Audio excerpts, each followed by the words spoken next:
안녕하세요. 잠박사 허정원입니다. 우선 불면증과 관련돼서 설명을 좀 드려볼까 하는데요. 불면증은 여러 가지 원인에 의해서 증상이 나타날 수 있는 하나의 증상이라고 볼 수도 있고요. 불면증 자체만을 가지고도 질병이라고 얘기할 수는, 그러니까 증상과 질병이라는 두 가지의 모습을 다 가지고 있는 질환이에요. 그래서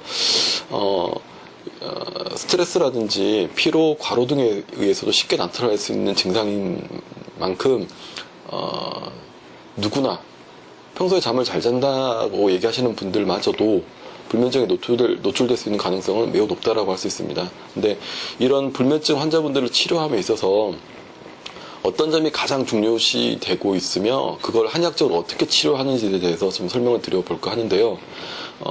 불면증이 나타나기 직전 혹은 한 달, 길게는 1년 전부터 축적된 변화들이 몸에 쌓이게 됩니다. 그 변화들이 빵 하고 터지는 게 바로 불면증이라고 보시면 되는데요. 빵 하고 터졌을 때 어떤 모양새를 보여주느냐, 그러니까 불면증이라는 그런 증상 말고 다른 나타나는 증상들이 여러 가지가 있을 수 있는데요.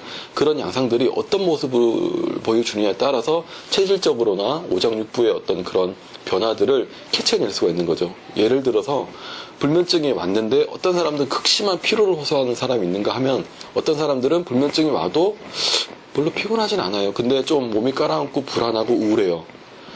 가지각색의 어떤 모양새를 보여주게 되는 거죠. 그 변화들을 쫓아서 그 사람이 가지고 있는 약점과 허점을 보완해주는 방법으로 불면증 치료는 이루어지게 됩니다. 때 경우에 따라서는 너무 과항진되어 있는 상태라 그러면은 그걸 적당하게 쳐주는 방법도 필요하지만 기본적으로 베이스를 깔고 들어가는 거는 그런 약점을 보완하고 허점을 좀 보충해주는 쪽의 치료가 기본이 된다라고 할 수 있습니다. 이런 치료 방법이 사실은 서양의학적인 방법보다는 한의학적인 방법에 있어서 훨씬 더 우수한 점이 많거든요. 장점이 많습니다. 그래서 단기적으로 하루 이틀 잠을 못 잔다거나 며칠 잠을 못 자서 힘이 들어서 오늘은 정말 자야 되겠다라는 그런 생각이 들 때는 오히려 수면제를 복용하시는 게 더 나을 수도 있는데, 장기적으로 봤을 때는 내 몸의 변화된 부분을 찾아서 그걸 채워주고 메꿔주고 보완해주는 방법에 어떤 그런 한의학적인 방법이 훨씬 더 좋을 수 있고 근본적인 치료를 해나가는 데 있어서도 장점이 많은 치료 방법이라고 할 수 있죠.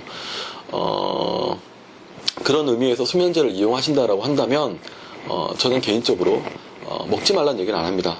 근데 드시더라도 최소한의 용량으로 단기간, 아주 짧은 기간 잠깐 복용하고 스톱하는, 멈추는 그런 복용법이 훨씬 더 지혜로운 복용법이 아닐까라고 생각을 하고요.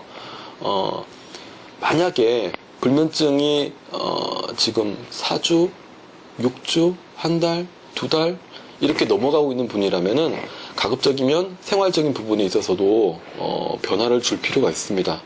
예를 들면 규칙적인 생활을 힘들더라도 일정한 시간에 잠들고 일정한 시간에 일어나는 습관을 계속 들이고요. 운동 같은 경우에도 너무 무리한 운동보다는 가벼운 운동, 산책 같은 게 제일 좋아요. 그런 운동 위주로 해가지고 몸을 천천히 회복시킬 수 있게끔 시간적 여유를 두고 천천히 회복할 수 있게끔 만들어가는 게 좋습니다. 너무 급한 마음으로 자야 된다라는 그런 잠에 대한 집착이 너무 강해지면 강해질수록 몸이 더 긴장하게 되고 오히려 잠은 더 안 오는 그런 악순환을 반복할 수 있기 때문이거든요. 그래서 몇 가지 생활 관리도 잘 지켜주시면서 급하게 치료하기보다는 천천히 여유 있는 마음을 가지고 치료를 하는 것이 불면증 치료의 가장 큰 포인트가 될 수 있습니다.